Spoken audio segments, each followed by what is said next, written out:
This UCSD TV program is presented by University of California Television. Like what you learn? Visit our website or follow us on Facebook and Twitter to keep up with the latest programs.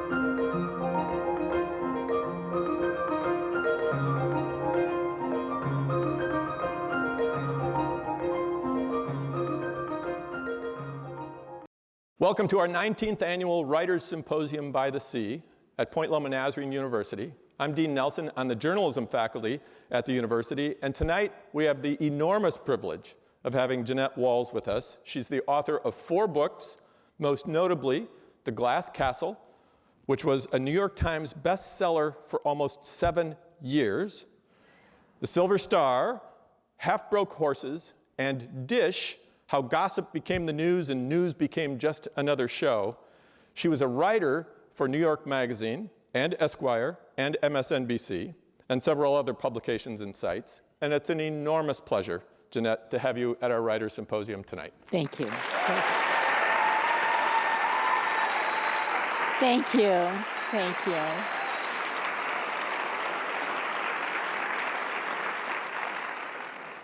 Jeannette, I think all of your books are remarkable for completely different reasons. They're all remarkable.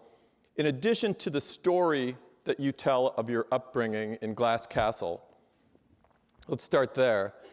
I was really struck by the tone of Glass Castle. And here's what I mean. When you describe, for instance, cooking those hot dogs when you were 3 years old, and you catch fire, and you are burned, and you need skin grafts, and you're in the hospital for 6 weeks, and your father breaks you out like it's some scene from One Flew Over the Cuckoo's Nest. There's one thing you never describe in there, and that's pain. You never get into the pain of that, and you never describe fear. Why did you choose to approach it that way? I don't really remember the pain of being burned. I remember the heat, I remember the fear, but I don't remember the pain. And you have to be true to your memory, and I don't remember. I wasn't even going to include that scene, to tell you the truth. It was my husband. You weren't going to include it. It's jaw-dropping. My husband, but it was something that happened to me when I was 3 years old. And I said, and I was discussing the book with my husband. I said, it's not that big a deal. I'm okay. I got a couple of scars. I can never wear a bikini, but I'm too pale anyway. Big deal. And he said, Jeannette, it's a big deal. Trust me. Trust me. I think a 3-year-old catching fire is probably worth noting. I think that sometimes we don't have much perspective on our own stories. And so my husband said, write the scene, and then I did, and I was a little shocked when I read it back. I think we all know things that we don't realize that we know. In the process of writing, there's something kind of magic about it. I talk about the magic of storytelling, because the process of writing is the process of thinking. And, these thoughts that go around in your head, and you kind of replay them, and I think sometimes we maybe fictionalize things or leave out the bad parts, and then you put it down on paper and you realize, am I being really honest about this? So you're forced to confront it. And I don't remember the pain. I remember the heat. Sure. I remember screaming for my mother, but I don't remember. I remember the smell very vividly, but not really. And I knew I was on fire. I could feel something was happening to my stomach. I could remember that. My side, rather, my skin. Yeah. I knew something was going on. Well, yeah, but you do the same thing throughout the whole book. For instance, with your parents. They raised you in what might be described a bizarre way. Mm-hmm. Empty promises, alcoholism, narcissism, running from the law. And your dad took you into a cage to pet a cheetah at the zoo, but there's not a whiff of judgment about them. Not a whiff. I sensed no anger. Well, Now, hang on, there's more. He throws you into the water so you can learn how to swim, no anger. You're eating sticks of lard because there's no food, there's no anger. Your dad steals the money that you've been saving, and he pimps you out at a bar, and then after you tell your mom that your uncle groped you, she says, oh, he's so lonely. I think I'd be a little bit angry. You know, first of all, that was the only reality I knew when I was a child. So it seemed kind of normal. I mean, I didn't have any basis for comparison. I think that my father was bizarre in many ways, but I think he had elements of genuine genius. And one of them was mythologizing not only himself but his family. And I thought he did an excellent job convincing me that we were special. And that, how slick is this? Normal kids couldn't put up with this, but you're so strong it doesn't bother you. You don't have any way out, right. You know? Normal kids get Christmas presents. Yeah. He gives you a planet. But you're special, so this won't bother you. Oh yeah, you're right. So it was an incredibly brilliant, self-serving device that had made him feel good about himself, that made me feel good about myself. I bought into it. My brother didn't. I don't think my older sister did entirely either, but I completely bought in. Why do we subscribe to myths? Because we need them. And I bought into that. Now, by the time I was 13 and my father kind of pimped me out, that was when the mythology kind of stopped. You knew what was happening. I knew what was happening at that point, and it was less anger than disappointment. Yeah. It was. I never doubted that my father loved me, but that episode made me realize, I believe he loved me in his damaged way. Anybody who's ever loved an alcoholic or any kind of addict knows they will break your heart. And you can love them with all your heart, but until they love themselves properly, you can't help them. And I think I realized that at that moment. I love my father to this day, and I fantasize on some wacky level that if he were still around, maybe I could help him. Of course I couldn't.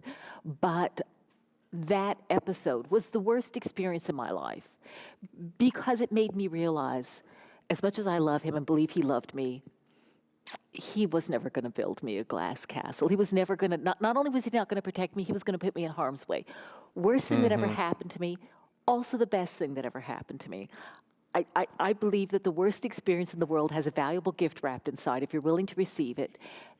And that episode made me realize I got to change my situation. I cannot change my father. Well, yeah, I think that's when you started working and saving money. I got to get out of here. I got to do making something. a plan. Because I believed from that episode he was trying to bring me to his level. Yeah. And I couldn't do that because he'd also given me, in all that wackiness and all of that mythologizing, a belief in myself and a sense of self-esteem. And I believe if you get those two things, if you get a sense of self-esteem and a love of education, that you can make it through just about anything. I really believe that. Okay. And I believe he gave me those things, and that's why I've never been bitter or angry. I believe he loved me. And I think that that's something that a lot of kids don't get.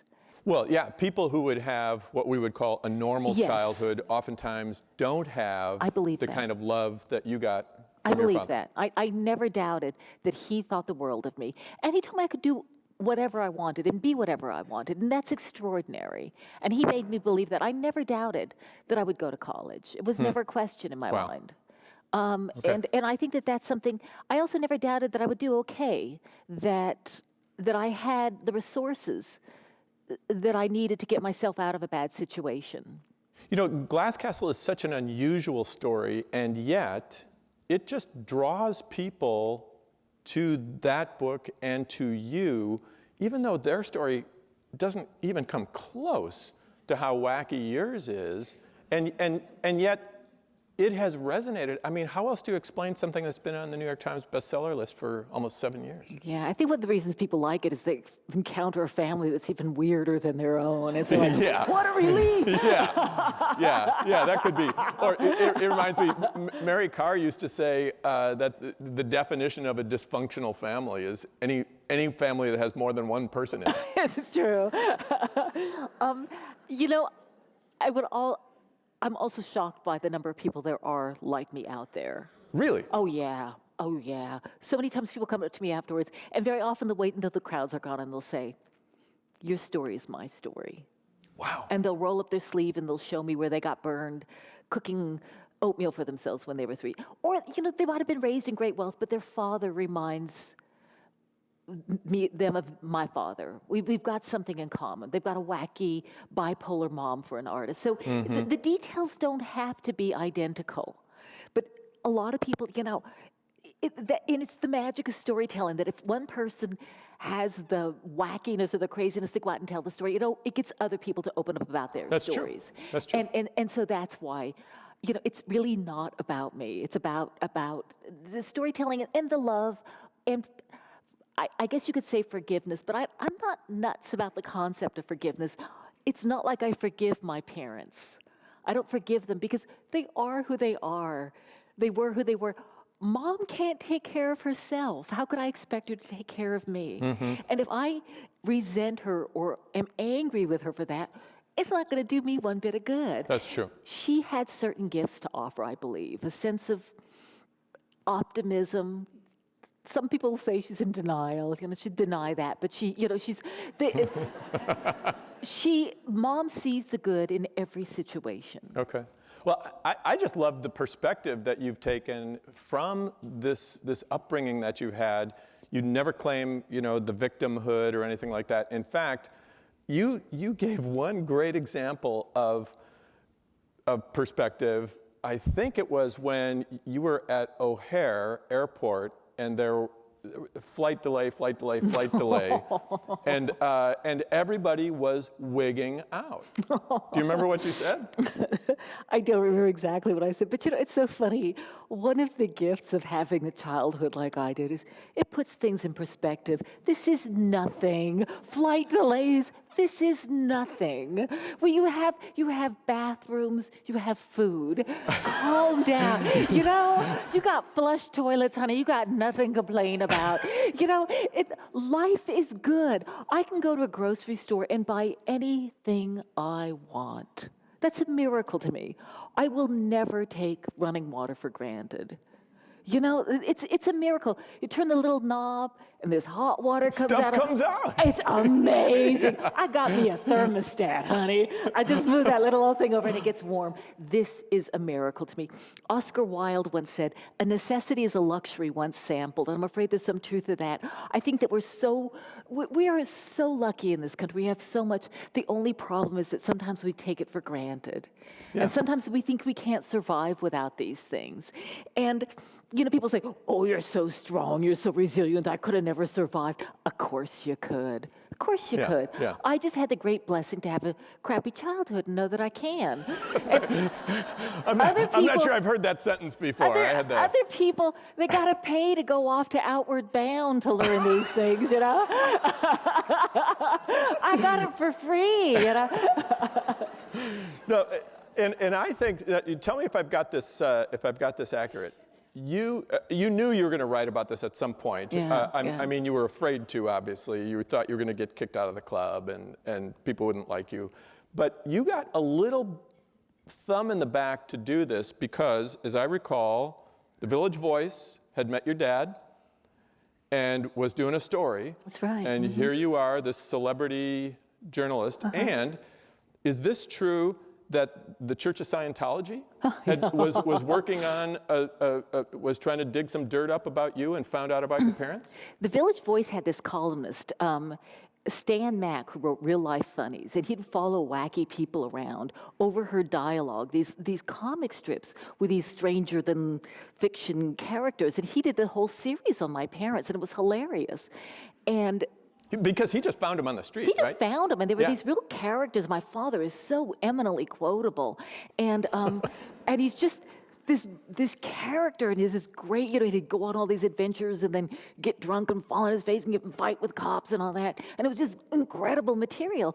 And then one day, Dad started bragging on me, and he called up and said, "Is this true?" And I had just gotten this job at a sort of snooty magazine, and I said, I don't have any right to ask you this, but please don't include me.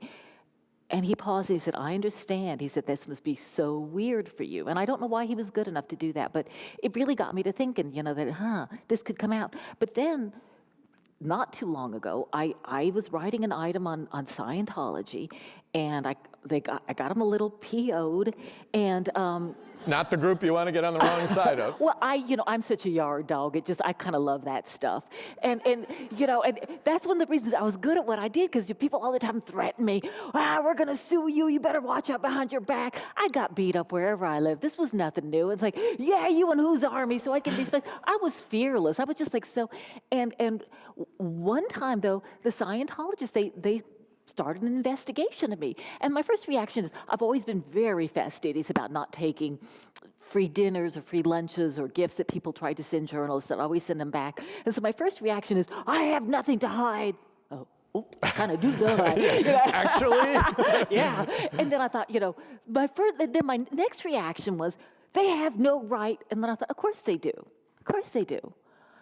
The truth's out there. They have as much right to investigate me as I do to investigate them. And I thought, I better come a little bit clean on this, hadn't I? So everything is good. And I often say everything is both a blessing and a curse.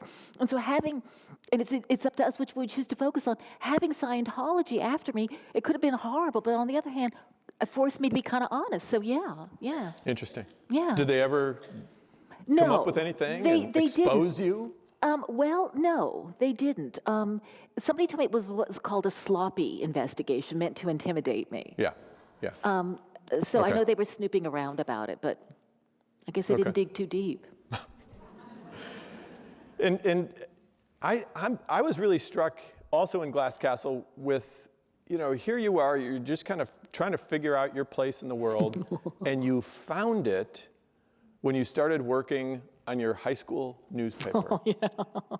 You didn't you? I mean, didn't you feel like you had kind of found the missing? I loved journalism. You didn't even know it though until you got there, right? No, I didn't. But I've always loved storytelling, and I'm so curious about why are things the way they are, and I love hearing about the way things really are. But beyond that, journalism, it gave me kind of a green card into the world that I was never allowed into, the world of popular kids, the world of kids who belonged at the dances, at the ball games. And as long as I had my little camera, my little notepad, I kind of belonged there. You belonged. Yeah. I had a reason for being there. I didn't have a date. I didn't have any friends. I can't speak to you, I'm working, and it was my my armor for a long time, well into my 30s, and until I wrote the book. It was sort of my facade that I erected, Jeannette Walls, reporter, and it gave me an excuse for being around. But the bizarreness of pursuing all these other stories while I was so vigilantly hiding my own ultimately became sort of unbearable. In this high school newspaper, I just laughed out loud when I got to this part where you came up with this stellar idea to increase circulation by just putting people's names and birthdays in there, right? I'm shameless. Yeah, exactly. But your teacher didn't think it was serious journalism, and your response was, and where is circulation?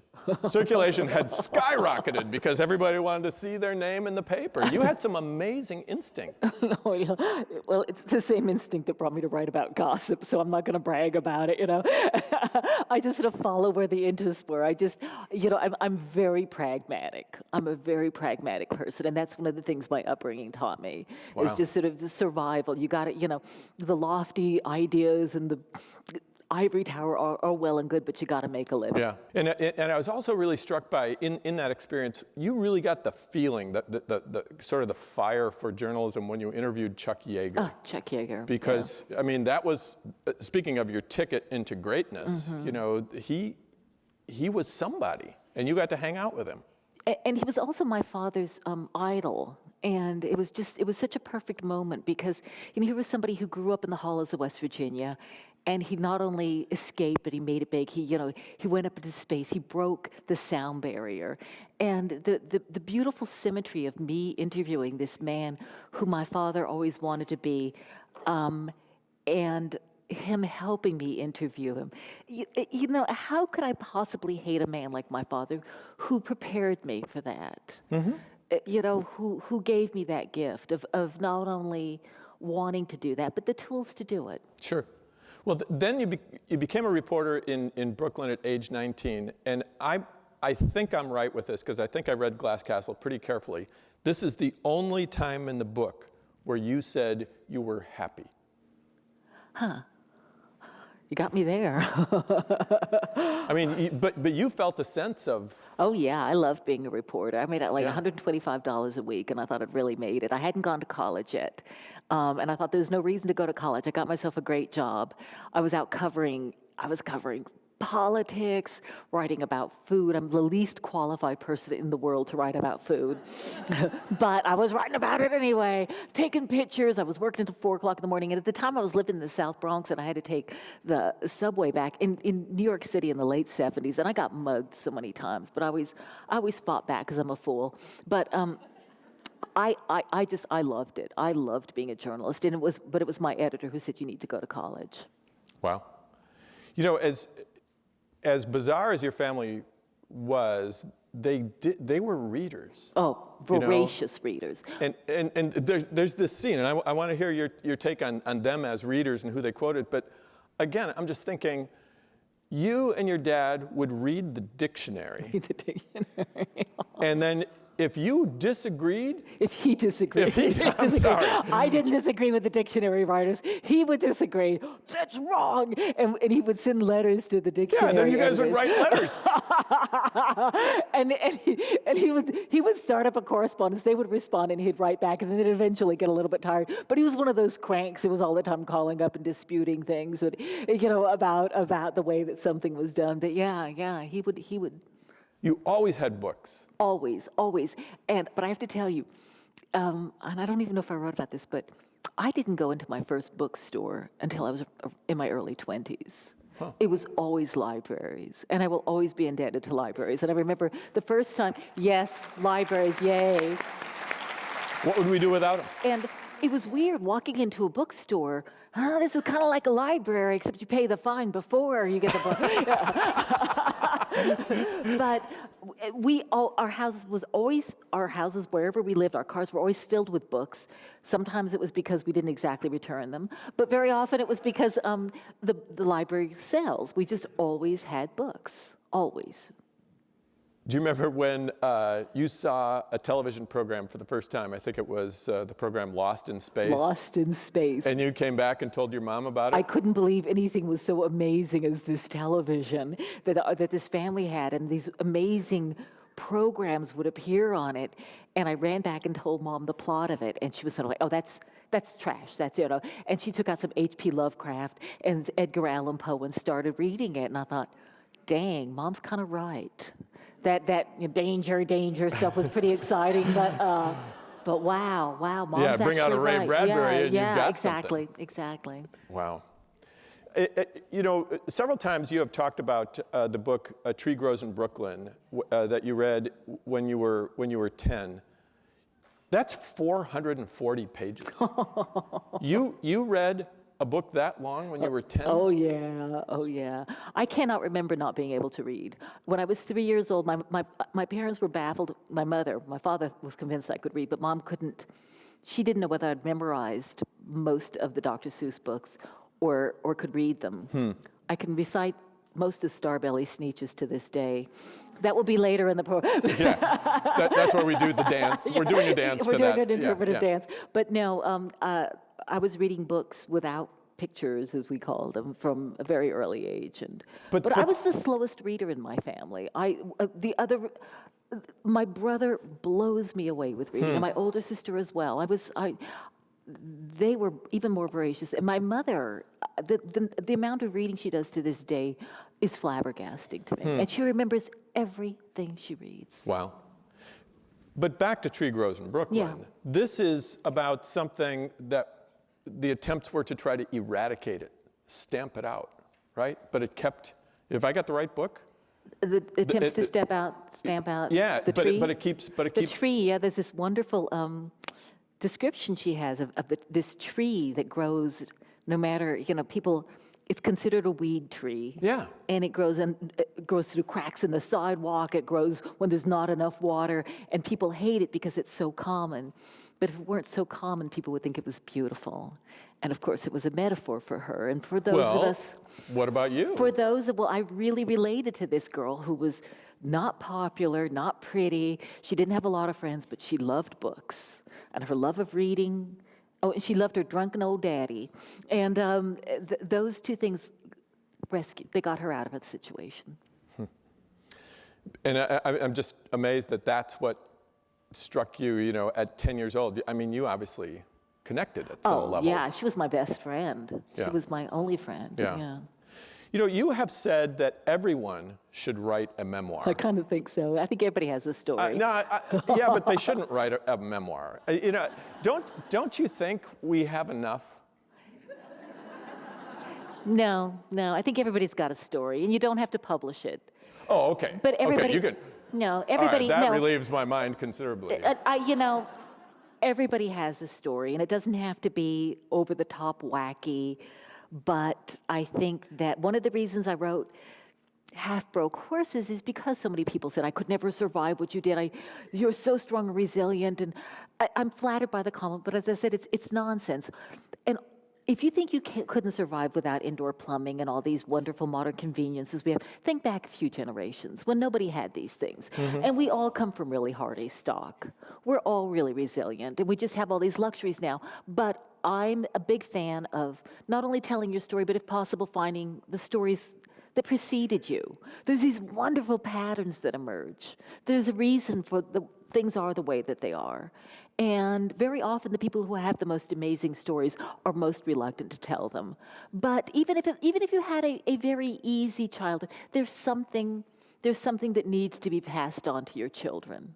They should know your story. Isn't it a little presumptuous to think that anyone would want to read something that, about your own life? Well, I thought it was presumptuous for me to write it, and look what happened to me. It just seems like I've read a lot of memoirs where I just think, why did this person think we would be interested in this?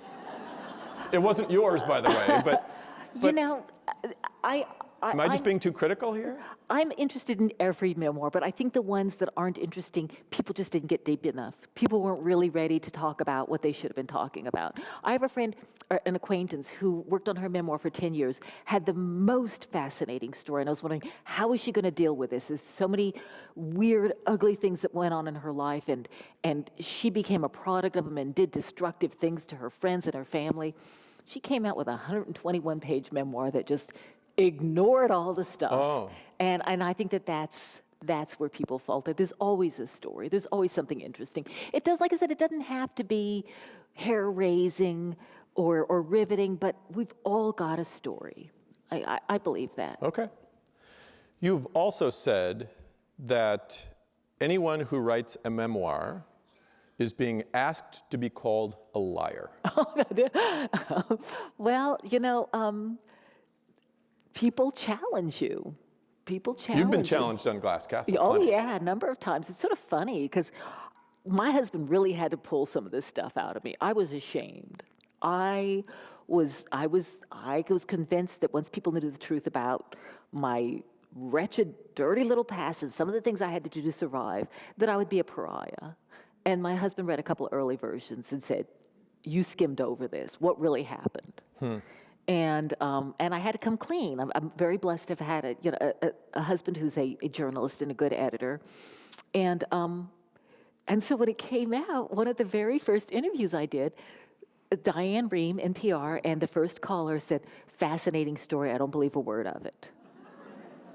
Not even the or of, but and I was floored by that reaction because I was really embarrassed by that story. Why would I lie about all these? But there have been some really bizarre, these stories about poverty.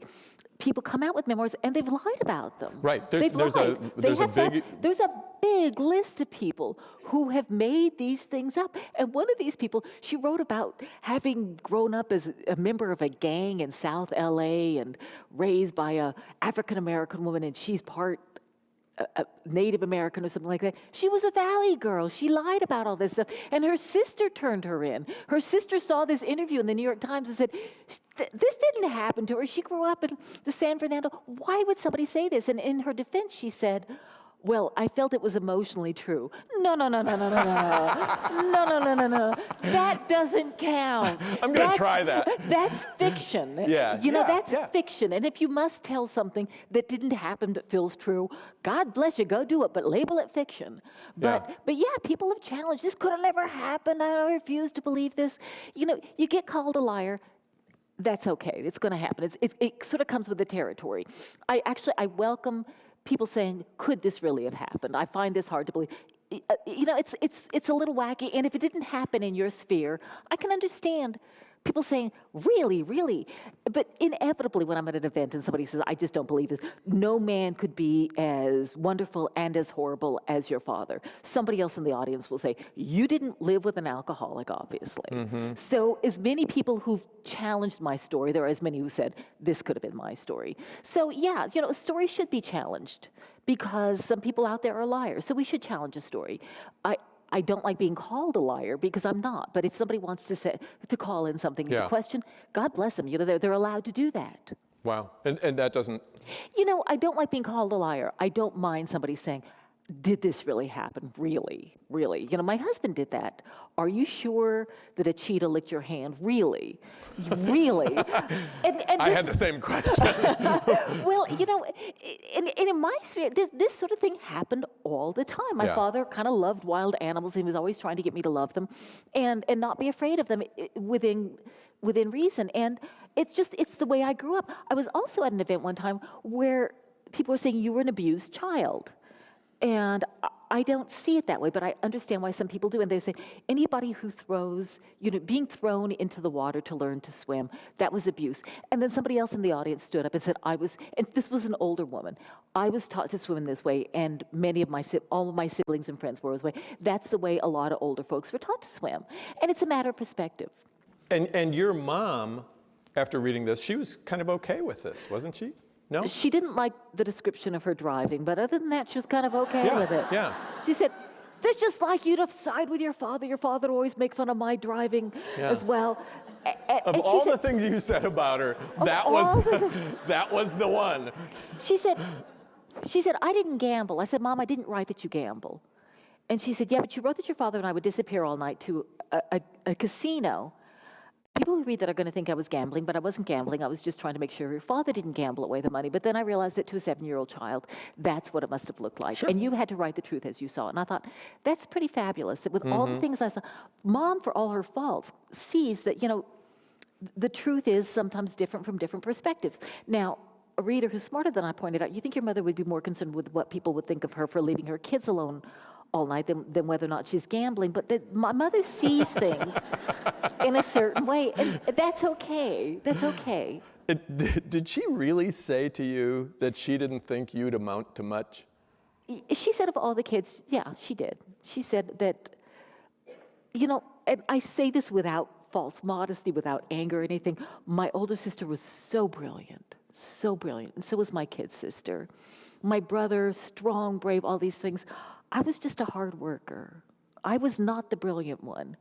And, there's been these interesting studies lately that telling children that they're talented is actually counterproductive, but telling them that they're good workers is productive. But it's kind of okay. Mom is mom. Yeah. She just sees things differently. She doesn't. People have also said to Mom, you must be so proud of her. And she'll say, not really. And and she doesn't mean that as an insult. She feels she has nothing to do with it. And she kind of doesn't. In a way she does by giving me, the blessing of having, the curse of having a mother who doesn't take care of you is that you got to learn to take care of yourself. And the blessing is that you learn to take care of yourself. So I learned self-sufficiency at a very early age. I never, when I'm distressed or hurt, I never miss my mommy. I'll tell you another funny side effect. I don't associate food with comfort. many people, when they are feeling distressed or upset, they eat. Food and comfort don't go together for me. It's almost the opposite. I don't like to eat when I'm busy or worried. And it's only recently, because my husband's a good cook, that he takes the food out of the cans and everything. He's real. Wow. Wow. What a guy. Yeah. What a catch. He's got much more nurturing, not only than my mother did, but than I do. He's got this sort of, and he grew up in a very lovely upper middle class family. And when I met his mom and she was fussing and making lunch for us, I told him afterwards, I said, I can't give you that. I'm not going to give you a mother-in-law like that. I don't have that to offer. He said, I don't need it. I got one already. You know, the book Half Broke Horses made me appreciate your mom. Well, thank you. When I read that, I just thought, okay, I think I kind of get her. Thank you. That's exactly why I wrote it. That's exactly why I wrote it, because that's why I'm drawing, even though I called Half Broke Horses fiction. And it was readers who kept saying, they'd say, I don't understand your mother. Your father, I understand. I understand alcoholism. Your mother's a mystery to me. Why would somebody who has a college education, who has the resources to lead a normal life, lead a life of chaos? So I tell them a little bit about Mom's childhood. And they'd say, your next book needs to be about your mother. And I resisted at first. But readers are smart. They're really smart. And they kept on asking me that. And so I thought eventually, by this time my mother she was living with me in Virginia, not with me, but because I'm not a saint, but we put her out back. But with the Half Broke Horses. Well, I didn't, with the Half Broke Horses, I didn't invite Mom to Virginia for the purposes of exploiting her, but as long as she's there, what the heck? So I was like, Ma, how would you feel about my writing a story about you? And she was amazing. I tried to interview a couple of people for their stories beforehand, and they would always clam up. But Mom was phenomenal with her recall and with just being forthcoming about the stories. Well, and what an extraordinary woman your grandmother was. Yeah. And I mean, she was a strong, strong woman who endured a lot and raised this other woman, your mom. And that whole scene, I felt like kind of completed the picture of what a bizarre person she was, but she came by it honestly. Yeah, she did. My grandmother, Lily, tough broad, and I say that with affection because I'm a lot like her. She endured and she did what you had to do. You say you're more like her than you are your mom. Oh yeah, and that's why I ended up writing Half Broke Horses. It's one of the reasons I ended up writing Half Broke Horses in my grandmother's voice rather than my mother's voice. I'd intended the book to be about Mom, and it was Mom who said no, it should be about her mother, my grandmother, and I'd intended to write it in my mother's voice and as told to, but I find it much easier to write in Lily's voice, even though I didn't know Lily that well. And Lily had the more interesting life, and it was Mom who kept on saying it needs to be about her mother. But I called it fiction because I don't know how much of it is true. Yeah, some of the things you just couldn't know. I couldn't know, yeah.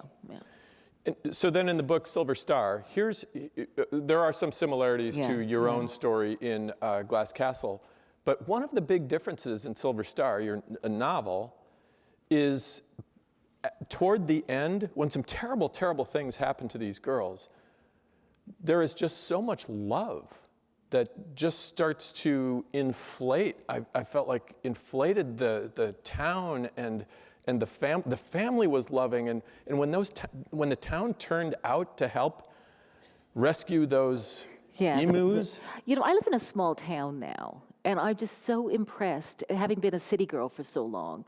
I'm so impressed with the love and the lack of competition among the townsfolk, and it's just and I think that there's a different mindset. Having lived in New York City for so many years, and I'm not knocking New York. I'll always love New York, but I feel like it's an old boyfriend with whom I split amicably. I always love it. Really happy to not be there anymore. Check him out on Facebook every now and then. Exactly.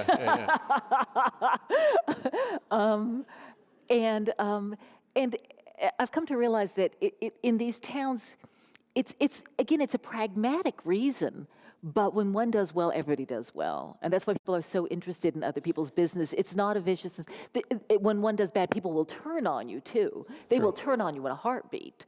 But if you need help, and I've experienced this so many times when people just come, I live in a farming community, and if somebody breaks your arm, everybody comes over and helps mow and farm because they know that they might break their arm one day. So it is a pragmatic thing. But you write about love in such a convincing way, but I don't know, I kept thinking about how can you write about it in such a convincing way when it didn't seem like you were loved? Oh, I was always loved. Oh, really? No. Oh, yeah, there's no doubt in my mind. There's no doubt in my mind. By Okay. my father. My mother, maybe, you know. Mom, you know, she, in her way, but I think that that is where I got whatever good I have in this world is because I felt loved. Wow. My brother said becoming a parent made him less sympathetic to mom and dad. He said it's not that difficult to feed your kids, but becoming a teacher, he said, you know, you feed your kids and then everything else comes after that. You don't this is not something that you don't do for a couple of days because you don't have money. You feed your kids. Brian is a cop or was a cop. He's retired. He's now with the police, or he rather became a ninth grade English teacher. And he's such a good teacher. He was in a rough area in Brooklyn, he was told, if you can get these kids not to mug you, it's a miracle. And he loves the kids and they love him. And he's brought their reading scores way up. And he said, becoming a parent made him less sympathetic to mom and dad. Becoming a teacher made him appreciate mom and dad more. He said what some of these kids were not given by their parents is staggering to him. He said he thought all kids grew up reading Greek myths, you know? And the fact that they had us reading at such an early age, I never asked a question of either of my parents and heard a response that they were either too busy or didn't know. If they didn't know, we went to the encyclopedia, we researched it. You know, they were always there for us. So for whatever else I didn't have, I never doubted that. You at least had that. Oh yeah, Okay. in spades. Okay. Now, your book, Dish, Yeah. your very first one. We don't talk about that. Now, why do you react that way? You know, I tried to write a deep book on a shallow topic. No. I thought it was actually pretty useful. As a journalist, I thought you know, it was... as a journalist, well, thank you. I tried to write a book. You know, I did not set out to write about celebrities. I grew up without a television. I didn't know who celebrities were. Yeah. Chuck Yeager. Chuck Yeager was my celebrity. Right. There were a couple of them, but not too many. Writers, you know, Yeah. John Steinbeck. Yeah. That was my celebrity. So when I was put in this role and had to, and the first couple of items that I did, I tried to do them when I had an on-air and online thing. I tried to write about movers and shakers, and I got a couple of thousand hits. And then I did a Britney Spears item, and I got 2 million hits. And it was kind of like running the birthdays in the newspaper. And Exactly. Exactly. The die was cast. And it became fascinating to me, the public's fascination with these people who really haven't accomplished anything. They're just famous. They're well known for being They're well known. well known. Right. And some of them have some talent, but a lot of them don't have any. And just because we know about them, people want to hear. And it was the most amazing thing. Why are we so fascinated by these people? And so I kind of wrote a book about this. There are celebrities who would call me and say, or their publicists would call me and say, my mother and I are going to get in a fight at the Ivy. You know, and then you should be there. And then they would get in a fight with the paparazzi at the Ivy. Leave us alone. Why do you harass us? And I became convinced these celebrities, they're like drug addicts who complain about their addiction, but at the same time need it. The fame destroys them but sustains them at the same time.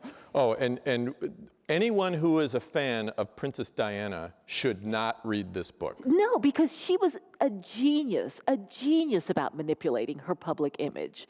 You know, she was a lovely woman in so many ways, but she was in a way that Prince Charles just never understood. She understood the importance of the media. The media is the conduit, no, less so now with Twitter and all this other stuff, but it was the conduit between celebrities and the public. So the way the media was controlled, it means everything. And so I did this whole history going back. It was amazing. Well, thank God I didn't go back to Fatty Arbuckle. I was going to start there, but instead I started in the 50s. The way, the shifting in the power, who controls this image? It started out being the studios, and then it shifted to the celebrities, and then it shifted to the PR, and I was just fascinated. Because these are not just multi-million-dollar images, we're talking multi-billion-dollar industry, all built on these people who don't really do anything. So it's all about this image. Yeah. Who is creating these images? And my role in it, reporting on this stuff, what am I doing here? And as a celebrity journalist, do you tell people the truth about who these people are? Or do you sort of feed the image? And it's this fascinating dilemma that you have. And I was always on the turn the feet to clay. I wanted to tell the behind the scenes story, but then you lose access. And access is so important. So it's this constant dance that went on, and seeing it from the inside is like, oh my gosh, this is so weird, and I'm part of it. I wanted to write a story about it. But plus the insatiable appetite we have for Justin Bieber or Woody Allen or all things Kardashian. And anybody who runs a charity will tell you, everybody hates celebrities. Everybody, I don't care about celebrities. You cannot run a charity without a celebrity being attached to it. And that is what starts raising the money. And it's weird and it's complicated, but we are fascinated by it. And I wanted to write sort of an expose, because part of it was a huge mea culpa. I'm part of this, and I'm playing this game. And the first couple of times I walked the red carpet, I was like, this is really cool. And I'm interviewing celebrities. And then you're faced with this dilemma. Do I give them the neat little soundbite or the actually intelligent thing that this celebrity just said? You know, and and you start playing the game too. And why am I doing this? I'm doing this to make a living. And I kind of started, at first I kind of loved it because I'm interviewing all of these. It's a huge adrenaline hit. Yeah, and it was just the bizarreness of me with my background, interviewing the most famous, fabulous, rich, powerful people in the world. And then being able to control what the public saw about them. And then a funny thing happened. After The Glass Castle came out, I thought that it wouldn't be read and that I'd get fired or whatever. But what happened is celebrities started approaching me on the red carpet and saying, they'd pull me aside, ask me to put down the microphone. They'd say, I really enjoyed your story. Your mother reminds me of my mother. And sometimes they'd start crying, and I thought, dang it, I can't write anything mean about this person anymore. And they're a human being. They're a human being. And I believe the truth will set you free, but the truth cannot be condensed into a snarky little paragraph. Even if it's accurate, it's not necessarily true. And I thought that writing The Glass Castle would get me fired from my job, but it made me quit my job. Because I don't knock celebrity journalism, I don't knock people who follow it. It's a very interesting game that all three parties, the public, the media, and the celebrities play. And it's a constant tug of war over who controls the image. That's all shifted since Twitter in a very, very interesting way. But, you know, some people want to believe the mythology. Some people want to get behind the mythology. Sure. And speaking of celebrities, let's talk briefly about the movie that we hope is being made of Glass Castle. Okay, yeah, and okay, fine. And we're all about Jennifer Lawrence. We all love Jennifer Lawrence. However, if we could take just a moment and talk about the director. Yes, okay. So Destin Daniel Cretton, an alum of this institution, is directing this movie. So I am in love with Destin, and I can say this because I think my husband's got a major crush on him too. The man is a genius. He's a genius. This is not the first time that this is maybe going to be turned into a movie. Paramount had it as well. Brad Pitt, Jennifer Aniston had it. Yeah, and Reese Witherspoon was going to star as me, and I was completely willing to let them do whatever they wanted with the script. They could have made me into a hoochie dancer, and they were about to. They were just pushing it in this really sort of romantic comedy direction that was just, it was and even I, with my sellout with birthdays and writing about Britney Spears, it just got to a point where I said, I can't live with this. I'm sorry. This is just, I can't do this. And then it got picked up by Gil Netter, wonderful, wonderful producer. Jennifer Lawrence heard about it, and Daniel Cretton is on it. And he took this script and just took out everything phony in it. There were some Hollywood moments. He didn't want anything to do with that. I've been emailing him and talking to him. I think that this man, and this has nothing to do with I think he's going to revolutionize filmmaking. I think he's such a genius, and he's all about authenticity and trueness and the amazing contradictions where somebody can be both brave as all get out and terrified, where somebody can be cruel and gentle all at once. He really understands the contradictions inherent in everybody, and I am over the moon about his involvement in it. And with Hollywood, you never know until it appears on the screen. It looks like it's going to happen. It looks like it's going to happen. We have to start filming this summer because Jennifer Lawrence has a little window in between all of her superhero stuff. But she's also amazing by all accounts. Yeah, but who cares about her? It's destined. It's destined. It's destined. That we want to talk about, and we're proud of him too. So there are a lot of people in the audience who want to write. Some of them are writing students. Let's give them some advice. What advice would you give a writer? The best advice I ever got was from my mother, who, after having spotted her on the street, I got together with a couple of days. I said, Mom, what the heck am I supposed to tell people when they ask me about you? She said, tell them the truth.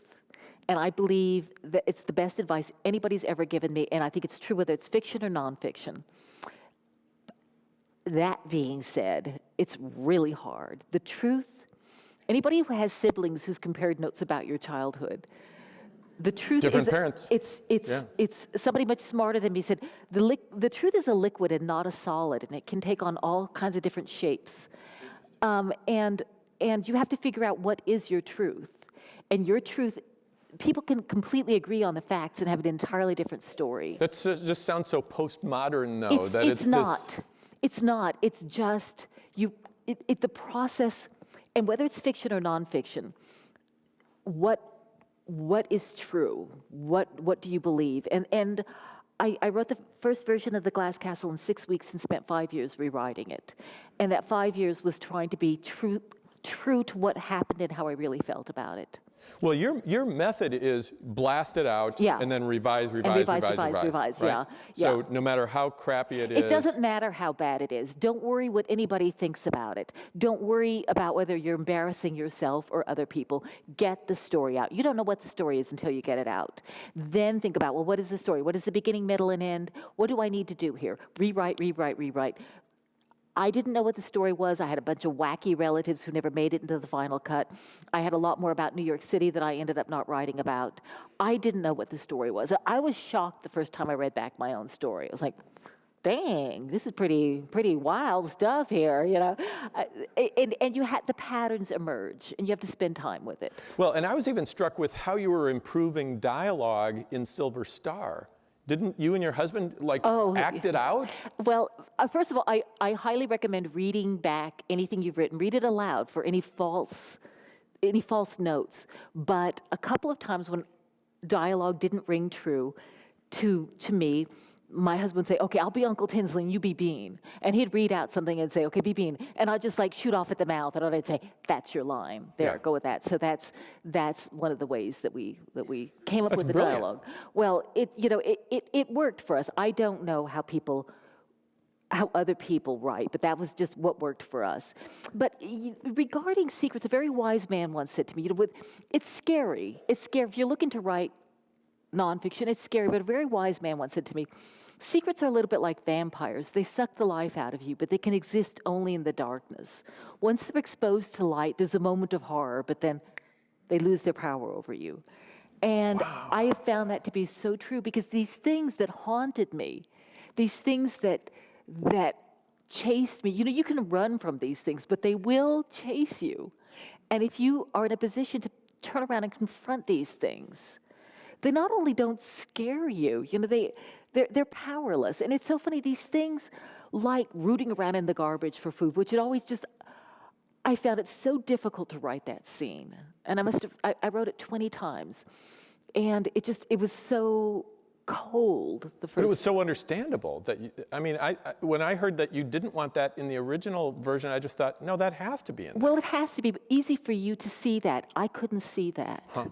I was so ashamed. And many people who've had to do certain things to survive, including, and again, I don't mean to compare myself to Holocaust survivors, but people who've had to do these awful things to survive, they think they're less because of it. And the process, the magic of storytelling is that it gives you perspective on your own story. And it makes you forgive yourself. Of course I had to do that. There's nothing wrong with that. I didn't know that. Okay, now you addressed this briefly a few minutes ago, but let's wrap this up this way. Oscar Wilde, you quoted him before. I've got an Oscar Wilde quote for you. Children begin by loving their parents. As they grow older, they judge them. Sometimes they forgive them. Where are you on that spectrum? I love my parents. I guess I haven't grown. No, I perhaps forgive, but again, to me, it's not even forgiveness. I think they gave me incredible gifts. How can I forgive my father for being damaged? How can I forgive him for being somebody who drank himself to death? It was never about me. My mother's shortcomings, whatever they are, it wasn't about me. She wasn't doing this to be cruel. My brother got together with Mom one time and tried to get her to apologize for the way we were raised. And I said, Brian, she doesn't see it that way. And it was a long and tearful conversation, and she ultimately said, I did the best I could. And I believe that's true. I used to think that my mom and dad were homeless by choice, but I began questioning the whole concept of choice. Maybe Mom pretended it was a choice. If somebody doesn't have the resources to make that choice, do they really have the choice? She's not a malicious person. She never really criticized me or tried to tear me down. The only time she ever really criticized me is when I would criticize her. What's to forgive? She's not a terribly strong woman in certain ways. In certain ways, she's very resilient. She kept food from us when she had food, which my brother finds unforgivable. She's damaged. She's a damaged woman, and do you forgive somebody for being damaged? No, you accept it. Accept it is better to me than forgiveness, because if I say I forgive her, in my opinion, that sets me up as a victim, and I don't see it that way. I don't see myself as a victim. I see myself as somebody who got incredible gifts. Also some baggage that went with that gifts, but I was invited here to speak tonight. Y'all put me up at a really nice hotel. A movie is being made of my life. What do I have to be angry about? What is there to forgive? Thank you. Thank you. That's great. Jeannette Walls, thank you for being with us tonight. Thank you. Thank you. Thank you. Thank you. Thank you. Way to go.